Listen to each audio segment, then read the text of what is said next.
happy Thursday. I had to think about that today too. I was in the middle of traffic and I was like, for your commutes, forgot what day it was, but a day before the big storm, we were here yet again on a Friday or a Thursday talking about snow heading into the weekends. After 3 years of pretty much nothing, we're making up for lost time. You know what's funny is we were just talking about this with Larry, right? I came in and the birds were chirping. It's sunny out, but it's in the 40s. But big changes by tomorrow. Yeah. If you have any weekend plans, just letting you know, if you don't have to drive in the snow, you're going to be fine. It's only going to be really a big issue Friday night heading into Saturday. Everything's going to be icy. It's going to be super cold. That's the main story. But let's focus in on the good, as Brittany just said. Birds chirping, sunshine for today, mid 40s. Can't complain there. But Brittany, as you see, the clouds, they start to increase. That's always usually a telltale sign that maybe something is coming, and that's exactly what the case is. It's coming. And you can kind of see the snow as we look off toward the north and west. That's, of course, at least going to be the frontal part, that's associated with this system. And, I was watching Brad's vlog earlier, and, he makes a good point. We're going to have all that energy offshore, but we also have really that heavy snow parts of the mountains, because of that front too.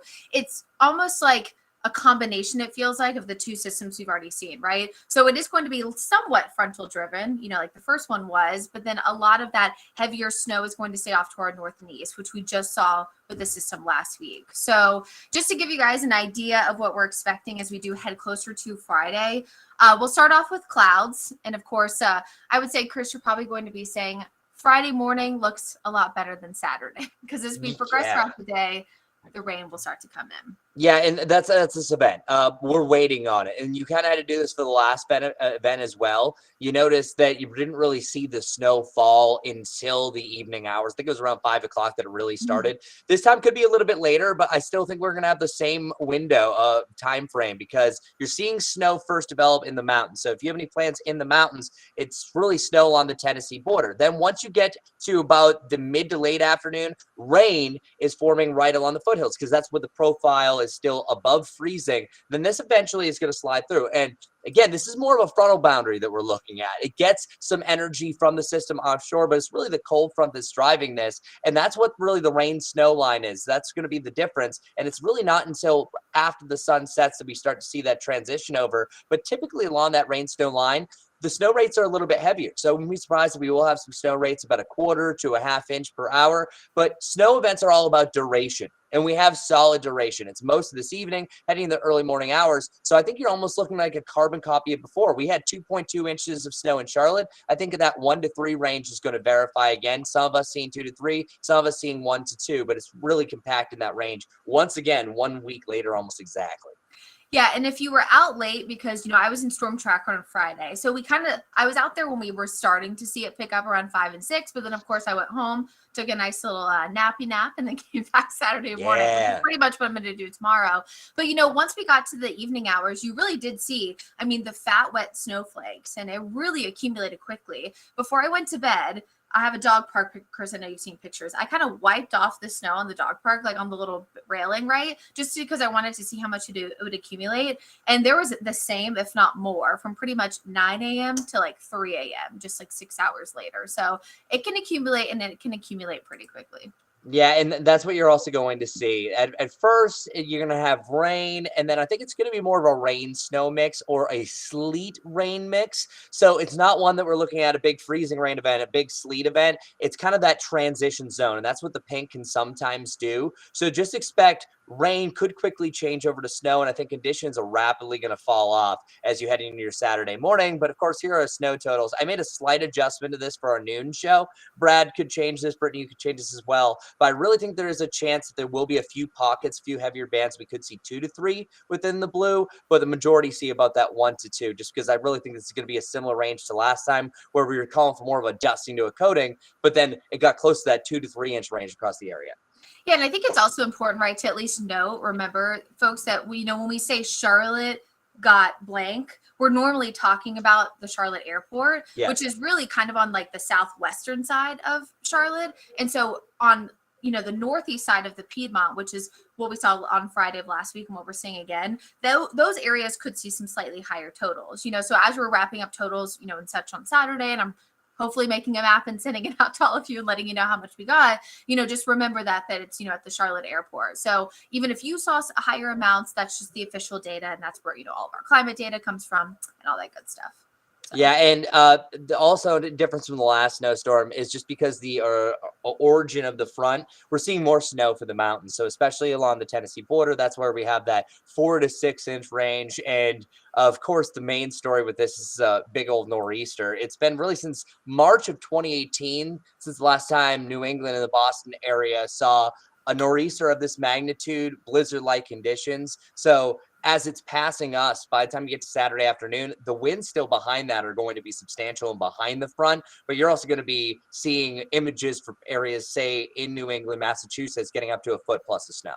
Yeah, and I think you had a story about this too. It was yesterday, about the blizzard conditions and what makes a nor'easter. Just a reminder to people, the nor'easter name, comes from actually the northeast wind. It doesn't mean it's only in the northeast. Yeah. And if you hear nor'easter blizzard, that's really, Chris, like where you're from, right? Like yes. Up toward that, like Boston, Cape Cod They area. start here. That's not here. We're kind of getting this beginning of it, but it will get worse as it continues north. Yeah, so and that's when you're hearing all the big storms. Just picture this as just kind of a piece to the story. This would be like a side chapter, because really the main low, as we mentioned, this is more of a frontal thing, that it has some combinations, but if that front wasn't moving through Brittany, this wouldn't be as big of an event for us because of how far off towards the east the low is. And speaking of a big event, we talked about this a few minutes ago together in the studio.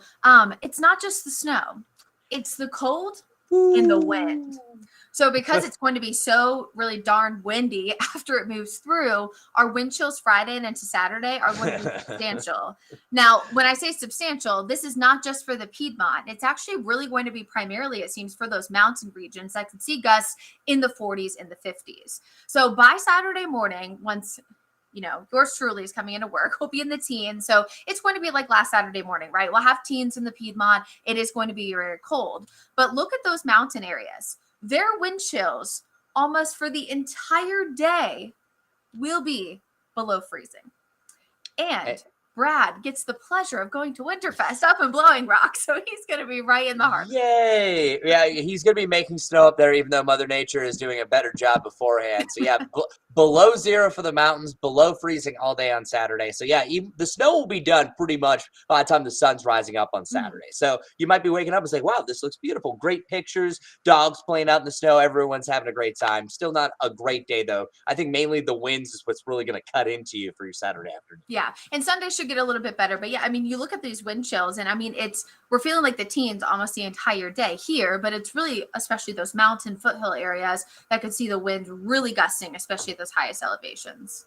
And Christian mentioned this years ago. Charlotte got a system like this where it forecasted 1 to 2 inches of snow. We ended up getting 6 inches because the system off the coast produced thunder snow. I hope that happens this time. Well, I'm not being a bubble burster. If this was kind of taking the path it was before, where it kind of moves directly over the eastern side of the Carolinas, yeah, we could, with the combination of this front, this could be a monster.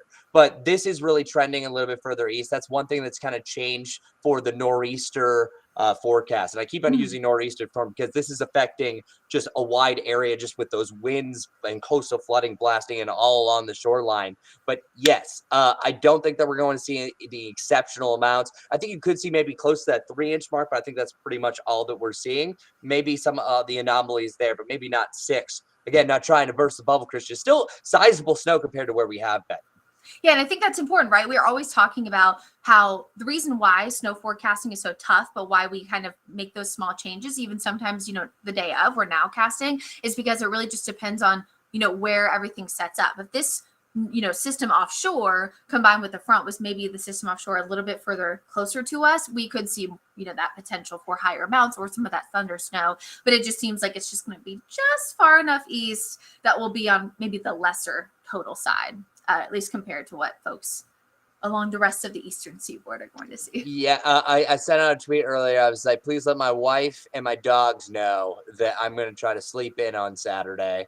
Brittany's going to be here if you want to watch the news, though, for sure, because it's just one of those times that It's going to be a little dicey traveling. Like conditions improve, of course, through the day with the power of that any sunshine that will fight through the back end of those clouds. But yeah, it's just going to be a very cold day. Not ideal to be outside, just because anytime you have precipitation and temperatures drop down below freezing, mid to the upper 20s on Saturday morning, that's going to be a dangerous start to the day. So it's not just weather; traffic becomes a major story to start off your weekends.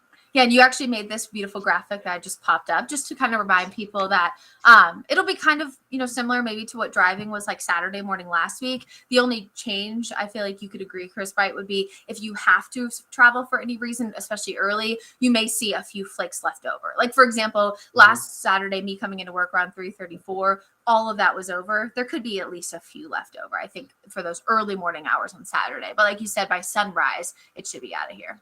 Yeah, so I think that that's actually a good way to kind of pin it for at least snow for Charlotte. It starts earlier northwest, pretty much from sunset to sunrise. I think is going to be the general window that a lot of that snow is going to fall, but especially during the evening to the early morning hours. So that's the time to stay off the roads if you can. If not, just take it extra easy, stay safe.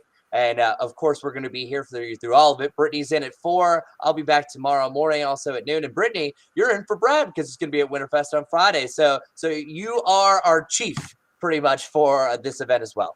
I'm not nearly as cool as Brad, but I will take it.